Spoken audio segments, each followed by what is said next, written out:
Hello, welcome to AP1 G1 Module 2, Homeostasis, or what your body does to balance or be normal.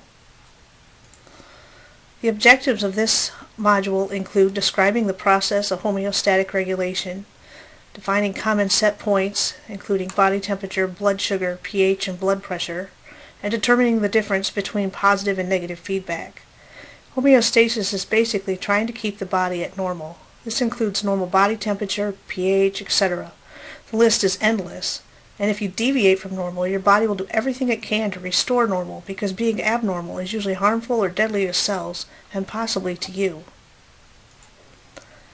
Homeostasis is something we can see in our everyday lives as well.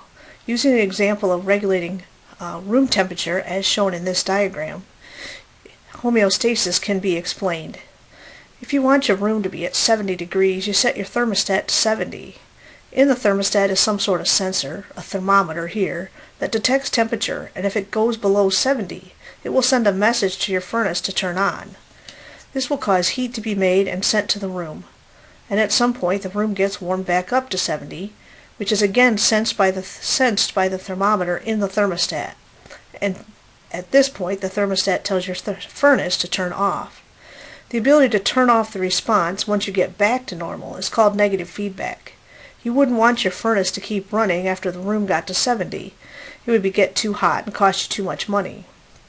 All homeostatic mechanisms have roughly 4 basic parts: some sort of sensor, and here it was the thermometer inside the thermostat; a control center, and here it was the thermostat itself, where the sensor information is interpreted and a signal is sent out to usually an effector, and in this case it would be the furnace, and the furnace then responded by generating heat.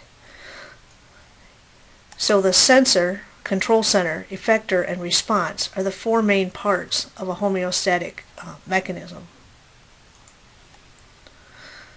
This diagram again shows that you want to keep whatever it is you're trying to maintain, like body temperature, at a balance. Too hot or too cold would be very dangerous for us. And when that balance is disrupted, you get too hot or you get too cold, that stimulus is detected by some sort of receptor, temperature receptors, and that information is interpreted by the control center, and usually this is the brain for us. And then information is sent out to an effector to fix the problem if it gets too hot or too cold. So for example, you might sweat if you were hot and shiver if you were cold. So our body temperature is an easy one to compare to the thermostat thermometer example. When temperature rises above normals, there's thermoreceptors in your skin and in your brain, and that information is sent to the hypothalamus, a part of your brain that helps regulate temperature, and it senses whether it's too hot or too cold. So if it's hot, that information is sent to effectors. In this case it would be the sweat glands, and causes them to open, and blood vessels, causing them to dilate, bring more blood to the skin. Both of those things will cool you down. Once you're cool, the brain senses the temperature is back to normal, 98.6, and we stop sweating and stop vasodilating. It's very important that we're able to do the stopping part. Failing to stop sweating or vasodilating would be just as harmful as not being able to do this to begin with. Again, the stopping of a response once normal is returned is called negative feedback. So some of the common things that we maintain, there are many of them, but the 4 that you need to remember include body temperature needs to be at 98.6 degrees Fahrenheit. This is 37 degrees Celsius. Excuse me. Blood sugar should stay between 60 and 110 milligrams per deciliter. Blood pressure should be 120 over 80, and your blood pH should be about 7.4. While these numbers can vary slightly, too much variation will rapidly cause damage to the body. Again, negative feedback is the ability to turn off a response once set point has been back to that normal place. So for example, you stop sweating after you've cooled down, you stop shivering after you warmed up, you stop releasing insulin after your blood sugar goes down, for example, and stop releasing glucagon when your blood sugar gets high. Negative feedback prevents the body from going too far to fix a problem. Too much sweating or too much insulin or an inability to get your acid levels down would cause damage to the body. You have to be able to stop the response, but you also have to be able to fix the response. So, applying what you know to blood sugar. What's set point for blood sugar? Hopefully you remember that this is between 60 and 110 milligrams per deciliter.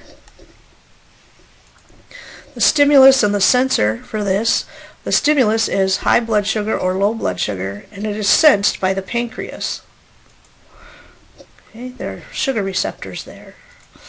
The control center is a different set of cells in the pancreas gland itself. And the effector are the hormones released by the pancreas. The alpha and the beta cells of the pancreas will be stimulated to release either insulin or glucagon, depending on whether sugar is high or sugar is low. So here's a picture, normal blood sugar, around 90 it says in this picture, and if it goes too high, the pancreas detects this, insulin is released, and it goes to various tissues and tells it to soak it up, particularly the liver and the fat tissue, but also muscle, and blood sugar then goes down and it gets back to normal. If blood sugar got too low, the pancreas again would sense this, glucagon would be released, it tells the liver to make glucose, and blood sugar goes back to normal.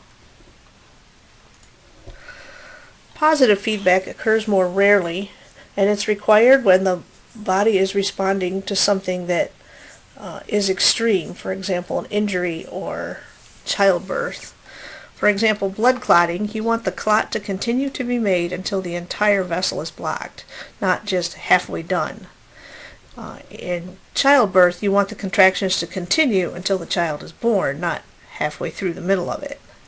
So for example, in the example of childbirth, when the baby's head hits the cervix, that causes it to stretch. That nerve impulse of that stretching receptor is sent to the brain. The brain stimulates the release of oxytocin. Oxytocin comes out of the posterior pituitary and goes to the muscle walls of the uterus and causes them to contract harder. That harder contraction causes more pushing against the cervix, which again, the nerve impulse sends that information to the brain and you get more oxytocin. So it's self-feeding here. This is positive feedback. The more the baby pushes, the more oxytocin is released that causes the baby to push more. And this, of course, will continue until the baby is born. So hopefully you understand homeostasis slightly better now. This is a very quick little module. If you need more information, check out your online textbook. You can always Google this. There's some more information in Lesson 1 and done during class. And of course, you can always ask me.